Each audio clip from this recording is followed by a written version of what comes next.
All right, let's talk about leveling up your trading game. Today, we're adding two incredibly powerful tools to your investing toolkit, the buy limit order and the sell stop order. See, mastering these gives you so much more control than just smashing those standard buy and sell buttons. So let's dive in and see what problem they actually solve. You know that big buy button, right? It's simple, it's fast. The thing is, it's a little too simple sometimes, and it can leave you wide open to a really common and frankly expensive problem. Has this ever happened to you? You see a price you like, you click buy, and by the time the trade actually goes through, you ended up paying more. Or you go to sell and you get less than you thought. It's super frustrating, right? Well, that little gap has a name. It's called slippage. And when you place a normal market order, you're pretty much just accepting that slippage is going to happen. You're giving up money to the whims of the market. But the good news is you don't have to. You can fight back. So how do we get precise? Well, meet our first tool, the buy limit order. This is your tool for surgical precision. It's all about making sure you get the exact price you want, or maybe even a little bit better. I love this quote because it just nails it. A buy limit order is basically you walking into an auction, pointing at something and saying, "That's my max bid. I will not pay 1 cent over this price." You are drawing a hard line in the sand. So the official definition is an order to buy a stock that will only execute at the price you specify, or even better, lower. This means if the stock's price suddenly dips, you might actually snag an even better deal than you hoped for. The key here is you are in total control of your entry price. So how does it work, really? It's a super simple 3-step dance. First, you figure out the absolute maximum you're willing to pay, and you set that as your limit price. Second, you wait. If, and that's an important if, the market price drops down to your level, then boom, step 3, your order gets filled. Simple, precise. Okay, so here's the catch, and this is really important. With a limit order, you get absolute certainty on your price. You will never overpay. But the flip side is your order might never happen. If the stock just keeps going up and never dips down to your price, your order will just sit there unfilled. It's a choice between price control and the certainty of getting the trade done. All right, let's shift gears and talk about our second tool, the sell stop order. If the buy limit is about offense and precision, the sell stop is all about defense. Think of it as a safety net for the investments you already have.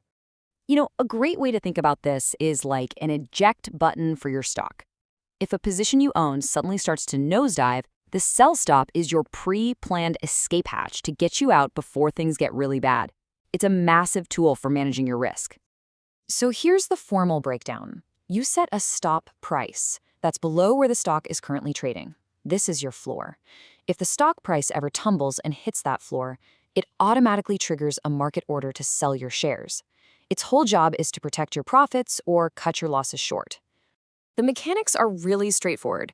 You own a stock and you decide, okay, if it drops to this price, I'm out. You set that as your stop price. If the market takes a dive and hits that exact number, an order to sell is immediately fired off. Now, here's the crucial part. The stop price isn't what you sell at. It's the trigger that launches a market sell order. Okay, let's make this real with a quick example. Let's say you buy a stock for $35 a share. You decide ahead of time, I'm okay with losing $5 on this, but that's my limit. So how do you make sure that happens automatically?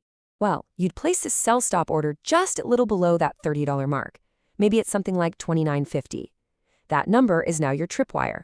The second the stock price touches $29.50, your sell order gets triggered and your shares are sold at whatever the next available price is, stopping you from losing any more money.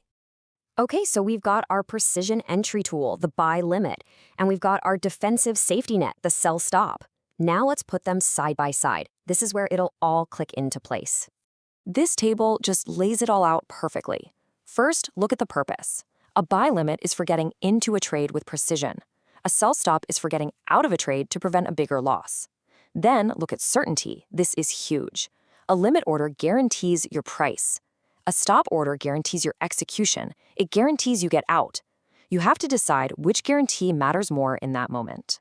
If you only remember one single thing from this entire explainer, let it be this.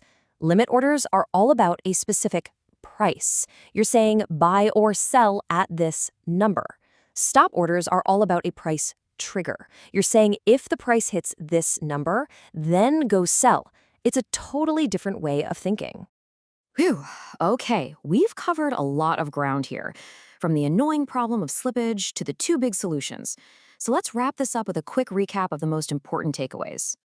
So, to bring it all home, buy limits give you that pinpoint control on your entry price. Sell stops are your automated risk manager for your exit.